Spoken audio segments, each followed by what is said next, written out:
Welcome to Teas on Tap, hosted by the man who sounds like Bob Ross but looks like Mark Hamill, Screen Printer Mike.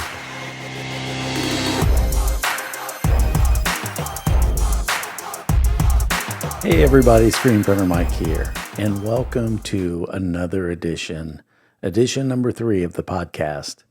And today I want to talk about brands and all the people out there that are starting brands and are trying to figure out the route that they're going to go and what can I share with you that might help you on your way.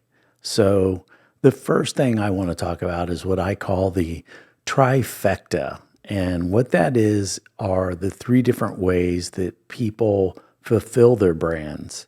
And the first one being print on demand. Now, print on demand can really help if you are someone that doesn't want any kind of a hands-on approach to a brand.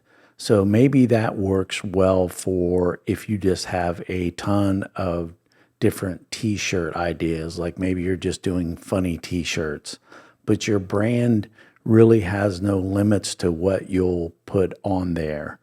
And that would be a lot of logistics if you had 50, 60, 100 plus designs. That would be very difficult for you to maintain a scenario where you are making them all and shipping them out or stocking some sort of transfer for them. So that is where I feel like print on demand is a solution for someone like that. Now, with that being said, look at companies like Printify and others that can fulfill those for you and see what you're going to get as far as your profit margin, because print on demand is notorious for not having that big of a profit margin. And that's just something that goes with the territory, but it is hands off. So the next level is, as a business owner, you're willing to take a few steps in actually manufacturing the garment. And this would be for if you have sort of a niche brand or you're trying to serve a particular group. Now, when you're in that scenario, maybe you have a heat press and a hat press, or maybe even a single head embroidery machine. And with that, you can fulfill the orders that obviously you make the designs, and it's going to be a smaller group, and you may go through a series where you release something at different points in the year, like have a spring or a summer collection or a holiday collection, stuff like that. And when you're willing to do that and you're willing to put the actual manual labor, then you're going to make a lot more money than if you just did print on demand. So if I was in that category where I was going to start heat pressing things, the technologies that I would look at are this. If I had simple one color designs, then I may go and find someone to do some screen printed transfers for me. Whereas if I'm doing full color designs or designs with lots of colors in them, and when I mean full color, when I say full color, what I mean is that they have a lot of gradients or tonal, almost photographic nature, or where you just can't pick out solid shapes, where you just say like, oh, that graphic is 4 colors and I can see it. Those are what I would consider would live in the vector realm of graphics. But full color, something like that, I would definitely be going for a direct to transfer scenario, because that can do anything. So on a one color though, it's almost a waste, because in direct to film transfer, you are literally paying per square inch. So anything can be on that square inch. So I would reserve that for my full color work. I would reserve the direct to film transfers for the neck labels and even smaller hits like hats, or left chest or small sleeve prints, because you can gang sheet those and get a lot on a gang sheet. So the direct to film technology is really hot right now. There's a lot of trends going on with it, and it is literally put a lot of people in a scenario where they can offer a lot more.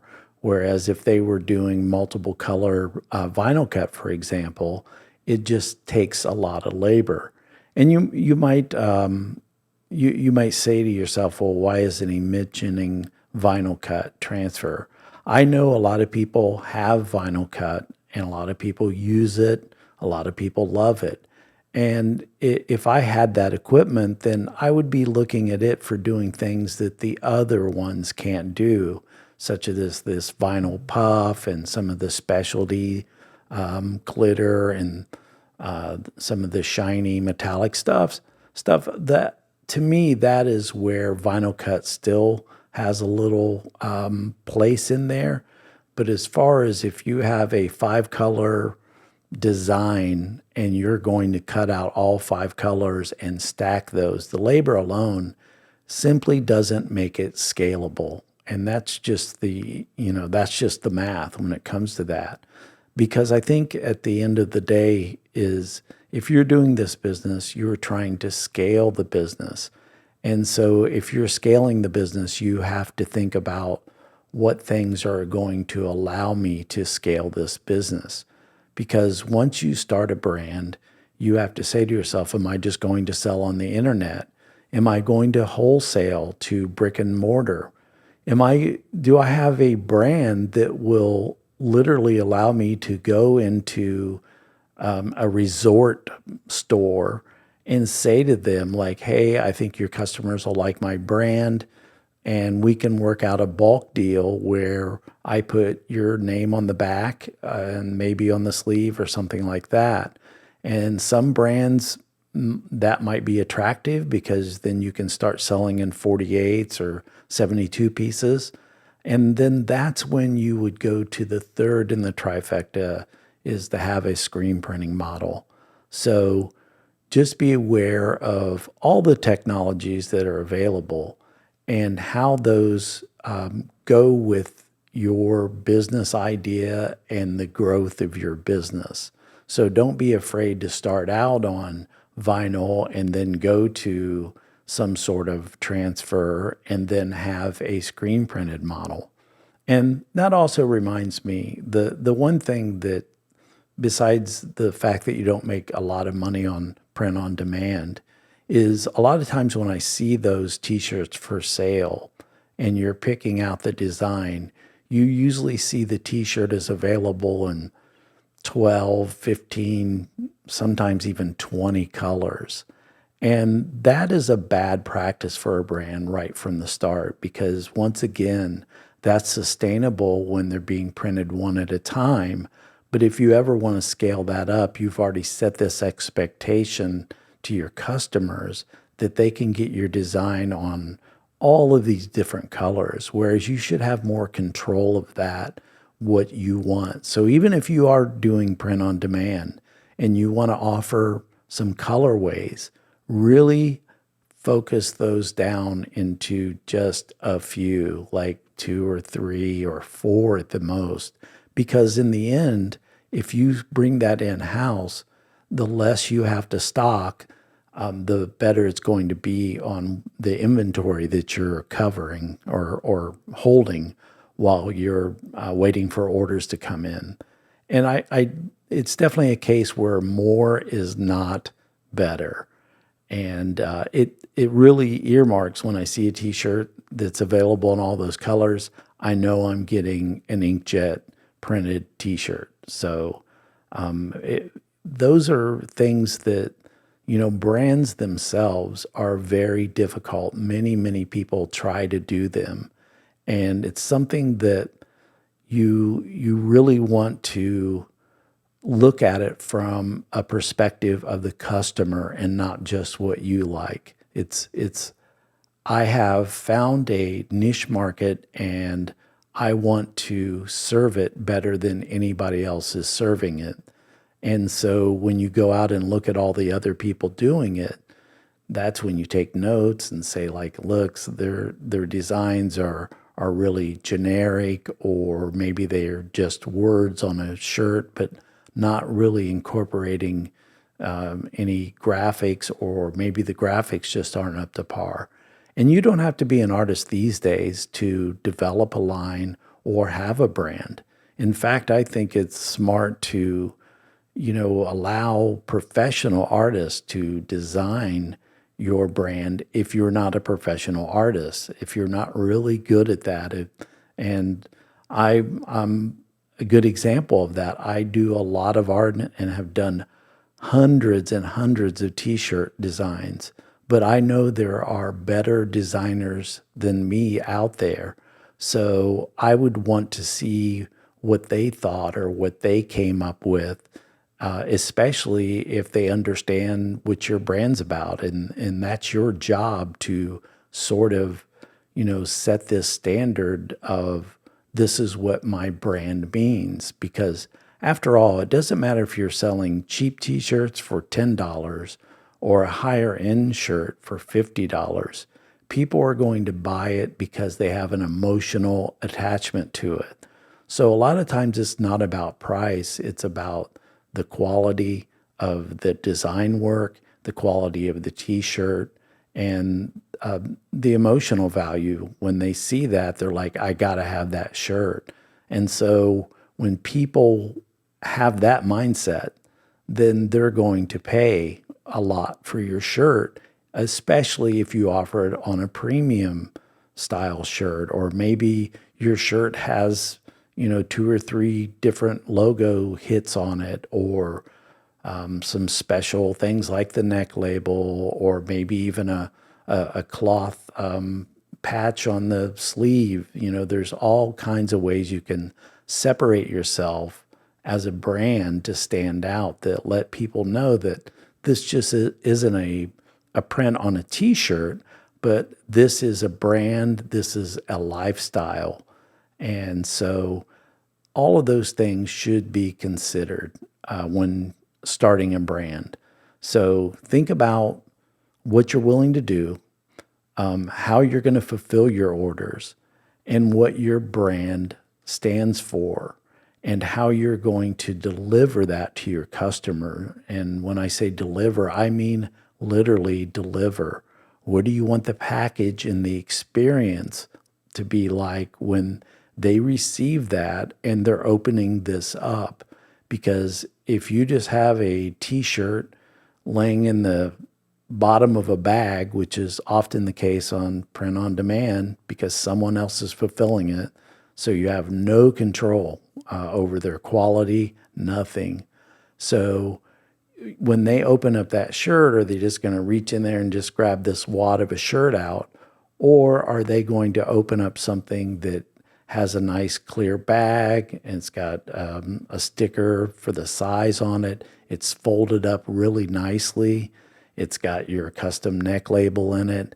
Maybe you've gone with a hang tag, that I know these little things add up to the experience. Maybe you have a sticker in there or something that says, thanks, here's 10% off for the next time you buy one of our shirts. All of those things matter, because when you get a package, and we all have, you have an experience in that package. And sometimes you even say to yourself, wow, they spent a lot of money on this packaging type of thing. But you bought it because it was something that you wanted, and price did not matter. So those are just a few things that I wanted to share with you, especially people that are thinking about doing this, is to research really, really well. And then the last thing is, when you are about to start, go ahead and get some of your concept designs done with if you don't have equipment, use print on demand for that. So in my scenario, you've probably heard me say all these bad things about print on demand. So where would I be using it right now is when I wanted samples and I wanted concepts. So I want to see what it looks like on a shirt, or maybe I haven't made the shirts yet and I want to see what people think of them. So I'll just order some directly through Printify as samples, and you can do everything from do your collateral images from those shirts and also share them with people that you're trying to target and see like, hey, this, what do you think of this? And take that feedback to heart. Don't be like, because you love it, everyone else is going to love it. Because if there's one thing I know over the years of being in the screen printing business is, if I've developed a design or two or three concepts, you always have your heart in one.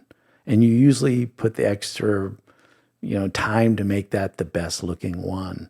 But it's not always the one that the client likes or the client's going to pick. So let your audience, let them give you the feedback. And then that is, like I said, a good way for you to use a print on demand scenario. And the last thing I'm going to say here about the print on demand is it causes a scenario when you have a website that has some print on demand items and then you have some that you make yourself when you're mixing the two. And what that is shipping. It's one thing for your Shopify site to understand if someone buys this item, it's going to be shipped to them. But what if they buy something that you're making or that you have in stock? And then you have these two different shipping scenarios that sort of got to add up together. And that's always been a difficult thing for brands. So I'll give you an example. If I was getting print on demand or using a print on demand scenario, maybe I wanted to offer an all over sublimated shirt in my lineup and the rest of the stuff I'm making. What I would do is I would buy some stock of those, especially if you got samples and people like them.